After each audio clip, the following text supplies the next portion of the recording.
शेतकऱ्यांसाठी आनंदाची बातमी। आज 1 जून पासून पीक विमा जमावण्यास सुरुवात। 34,000 रुपये शेतकरी बांधवांच्या खात्यामध्ये जमा झालेले आहे। आज दुपारी 1 वाजतापासून जे की सर्व शेतकरी बांधवांच्या खात्यामध्ये पैसे जमावण्यास सुरुवात।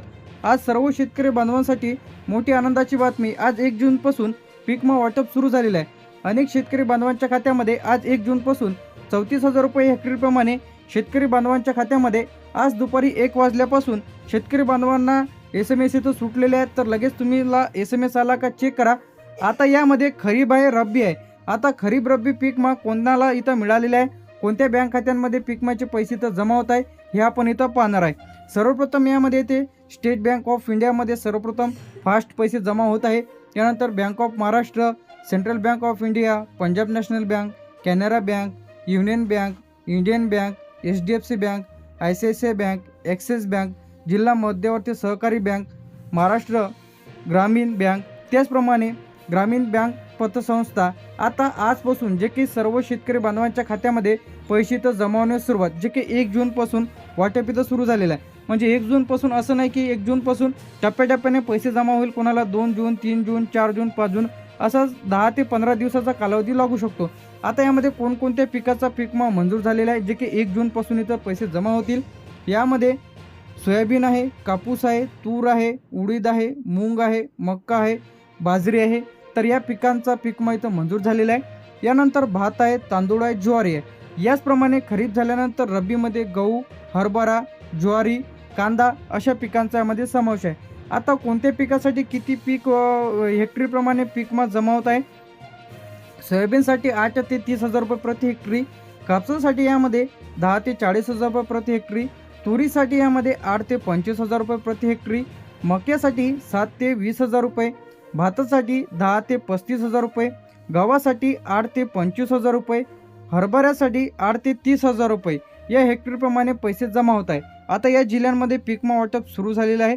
यामध्ये अहमदनगर, अकोला, अमरावती, छत्रपती संभाजीनगर, याचप्रमाणे बीड, बुलढाणा, जालना, जळगाव, लातूर, नांदेड, परभणी, हिंगोली, नागपूर, वर्धा, यवतमाळ झाल्यानंतर वाशिम, चंद्रपूर, गोंदिया, भंडारा, गडचिरोली।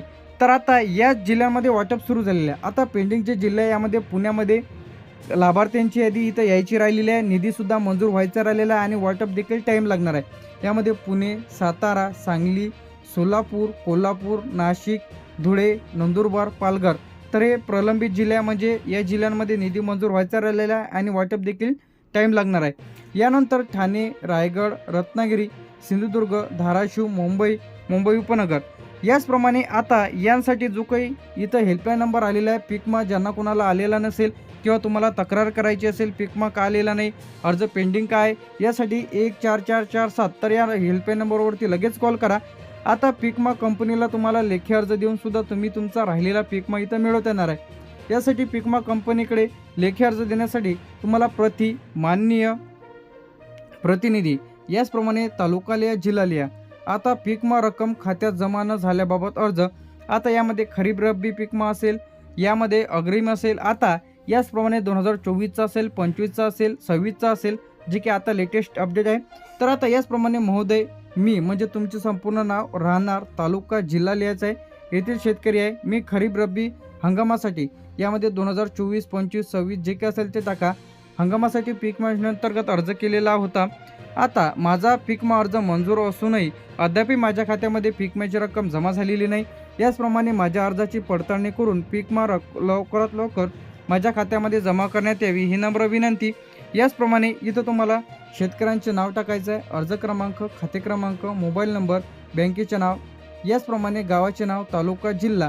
तरी माझ्या अर्जाची चौकशी करून लवकरात लवकर पीक विम्याची रक्कम माझ्या खात्यामध्ये जमा करण्यात यावी असं लिहिलं तरी चालेल अर्ज।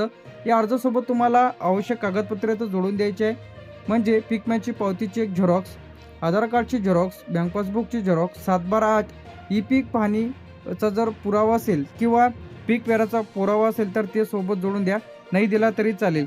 तर अखेर जे की शेतकरी बांधवांसाठी मोठी आनंदाची बातमी म्हणजे 1 जूनपासून पीक विमा वाटप सुरू झालेल्या सर्व शेतकरी बांधवांच्या खात्यामध्ये टप्प्याटप्प्याने पैसे जमा होत आहे।